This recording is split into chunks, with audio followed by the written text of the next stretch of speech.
Warriors fans, I need you to sit with something painful for exactly 1 moment before I give you the news, because the pain is precisely what makes this story make sense. 3 days ago, LeBron James chose Philadelphia, not Golden State, Philadelphia.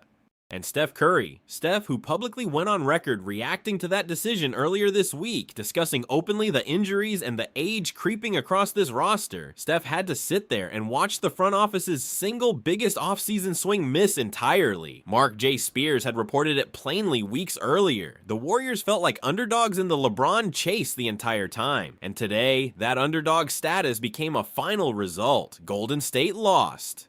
And in the exact moment when this fan base was bracing for a quiet, disappointing summer of scraps and minimum salary depth signings, at 3:01 this afternoon, on a live SportsCenter cut-in, Shams Charania delivered news that has completely reversed the mood of this entire franchise inside of an hour. Michael Porter Jr. is walking through the door, traded from the Brooklyn Nets to the Golden State Warriors. Before you scroll off, I'm telling you right now, by the end of this video, I'm going to tell you the specific salary matching mechanism Shams described that told Bobby Marks, live on air, that this front office had been quietly preparing a plan B for weeks in case LeBron chose otherwise. I'm also going to tell you what Draymond Green posted on his own personal account 19 minutes later. A single word, no context, that has told the entire league exactly how the locker room feels about who's walking in instead. Stay with me. Do not click off. Here's how it went down. Reese Davis is anchoring the SportsCenter cut-in. He's midway through a segment recapping the LeBron to Philadelphia fallout when the control room clearly interrupts. He stops. Says, "We have breaking news. We're going to Shams right now." And they cut.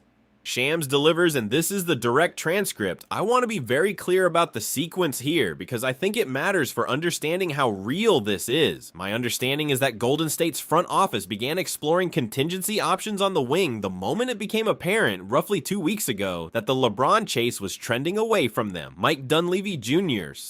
specifically identified Michael Porter Jr. as the single best fallback target on the entire market, given the ongoing situation in Brooklyn. Once Sean Marks and Mark Bartelstein's extension conversation revealed a real gap, Golden State was already positioned and moved immediately. Sources tell me the framework is agreed to. This uses a sign and trade structure that allows the Warriors to attach outgoing salary while still operating around their hard cap restrictions.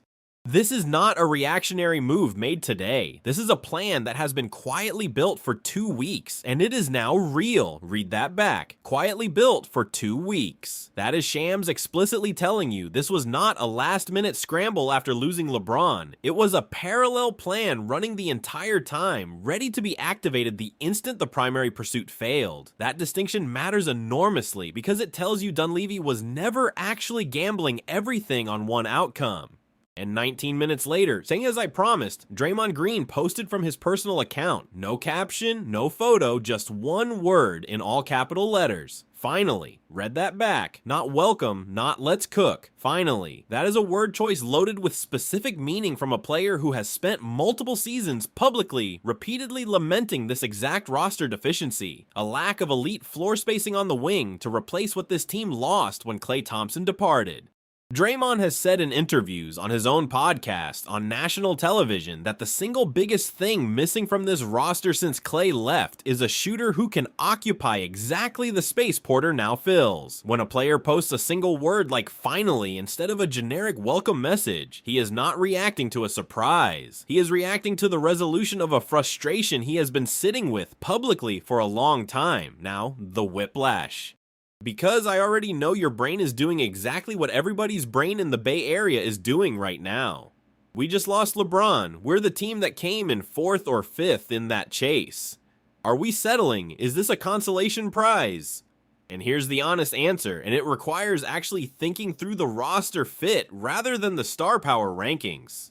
LeBron, at 41 years old, walking into a team with Steph at 38, Draymond at 36, and Jimmy Butler still working back from a torn ACL, would have added star power but also added significant additional injury risk to an already fragile, aging core at a price point that would have consumed the exact same cap flexibility Porter is now using.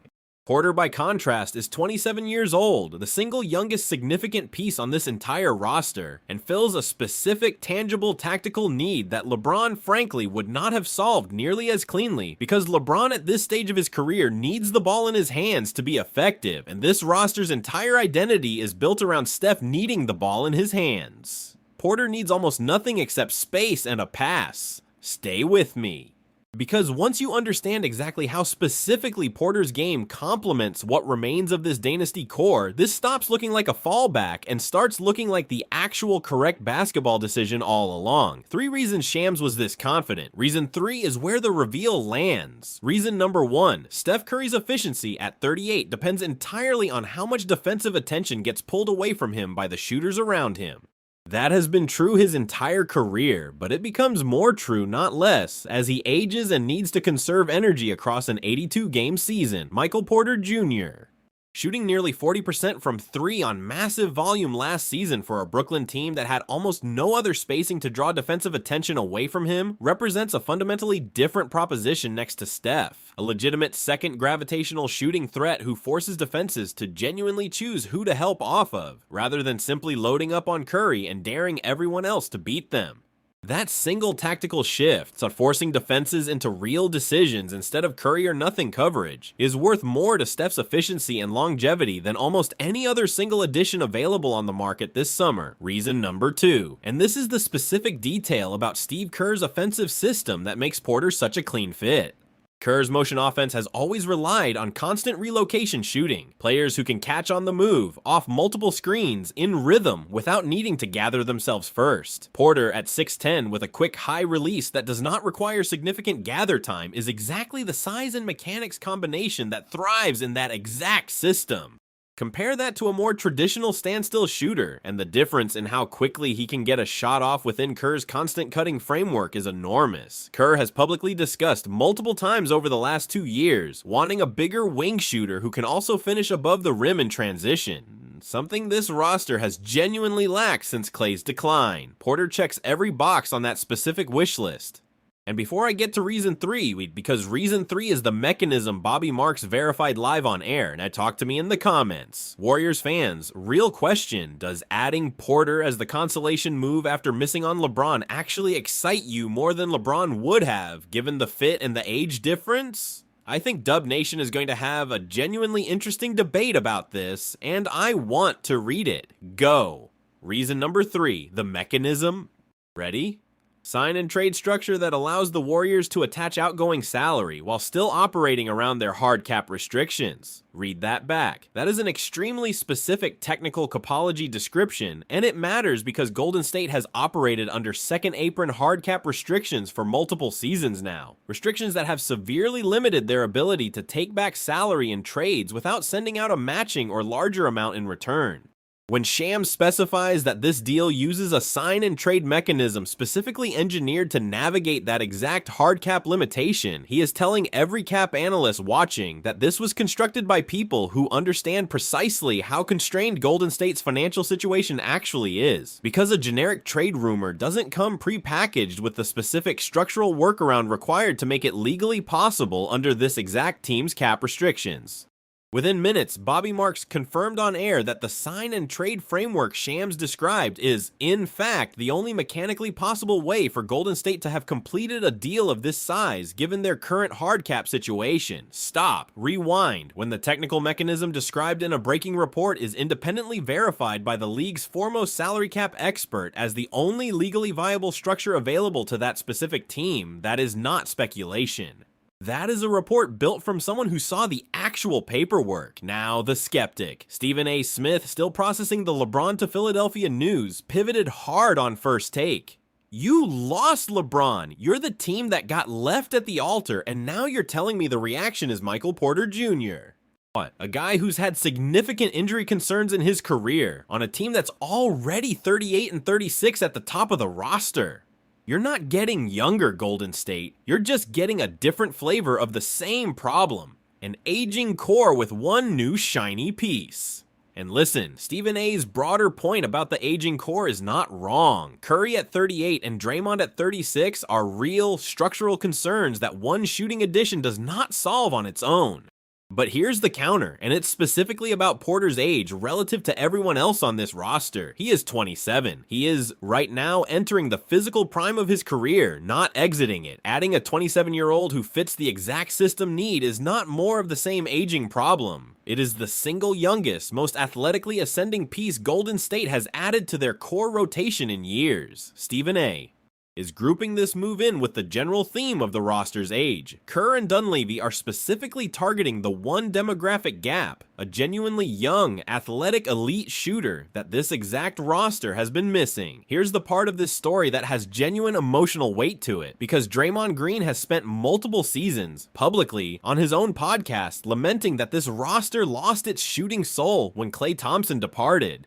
He has said it directly more than once, that nothing since has fully replaced what Klay's presence did to open up driving lanes for everyone else. And today, the specific word Draymond chose to post, finally, was not a generic reaction to a trade. It was the closing of a frustration he has carried publicly for years. This is a locker room leader getting, in real terms, the exact thing he has been asking for out loud since the day Klay walked out the door. But I owe you the honest risk. Porter's early career back injuries, while now several years in the past, remain part of his medical file, and any team committing significant money and roster construction around him is accepting some level of that risk resurfacing, particularly as he takes on a larger role in a new system with different physical demands. That risk is real, even 4 healthy seasons later, so let me bring it home, Michael Porter Jr. To the Warriors matters because he specifically solves the exact shooting gravity gap this roster has lacked since Klay Thompson's decline, because Kerr's motion offense is mechanically suited to exactly his shooting profile, and because Shams describing the specific sign and trade mechanism used, later independently verified by Bobby Marks as the only legally viable structure, is the kind of detail insiders don't invent. Draymond Green's one-word reaction is the receipt. Now here's what I'm watching next, and this is the next video, so hit subscribe. If Porter lands in the Bay, the very next question is exactly what outgoing salary Golden State had to attach to make the hard cap math work, and what that means for the rest of this roster's depth. I've got a read on it that will surprise you. For now, comments, likes, subscribe. Dub Nation. LeBron said no. Kerr had a plan B, wild summer.